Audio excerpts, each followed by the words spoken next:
સુરતમાં જાણે નકલીઓની બોલબાલા હોય તેમ લાગી રહ્યું છે, કારણ કે અગાઉ સુરત મહાનગરપાલિકાના નકલી અધિકારી, સુરતની નકલી પોલીસ, નકલી કસ્ટમ અધિકારી, નકલી આર્મી બાદ નકલી ખાદ્ય પદાર્થો પકડાઈ હતી, ત્યારે હવે ફરી સુરતમાંથી નકલી સુરત મહાનગરપાલિકાના કર્મચારી પકડાયો છે। વાત છે સરથાણા વિસ્તારની।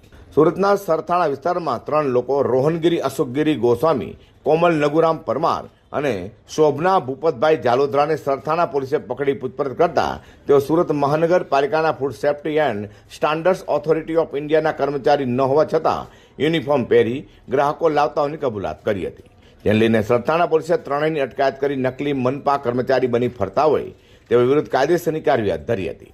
ઝડપાયેલી ટોળકી દુકાનદારો પાસેથી 2780 રૂપિયા લઈ સ્થળ પર જ બોગસ લાયસન્સ આપતી હતી, તો લાયસન્સ અપાવવા ટોળકી ખાણીપીણી દુકાનદારો પાસેથી 100 થી લઈને 680 સુધી ચાર્જ વસૂલતી હતી। સરથાણા પોલીસ સ્ટેશન વિસ્તારમાં રોહન નામના એક વ્યક્તિએ 2 છોકરીઓને કામ પર રાખી અને તેઓને એવું શીખવાડેલ કે પોતે એસએમસીના અધિકારી તરીકે બહાર ઓળખ આપી અને દરેક દુકાને પોતે ફૂડના લાયસન્સ લેવા ફરજિયાત છે, અમે એસએમસીમાંથી આવીએ છીએ અને આવું નહીં કરતાં તમને મોટો દંડ આવશે, આવું કોઈ એમની પાસેથી લાયસન્સ માટે થઈને ડોક્યુમેન્ટ અને એ લઈ અને લાયસન્સ બનાવવા માટેની પ્રોસેસ કરી છે। એટલે ખોટી રીતે પોતે એસએમસીના અધિકારી તરીકેની બહાર ઓળખ ઊભી કરી અને આ રીતે એ લોકો પાસેથી પૈસા લીધેલ છે।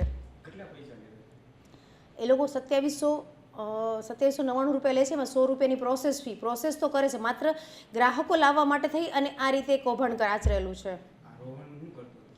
રોહન વ્યવસાયી વકીલ છે, ઘણા સમયથી વકીલાત કરેલ નથી અને પણ એને અમુક ઘણા સમય પહેલાં વકીલાત છોડી દીધેલ છે। હાલ ના કોઈ ગુનાહિત ઇતિહાસ નથી ધરાવતો।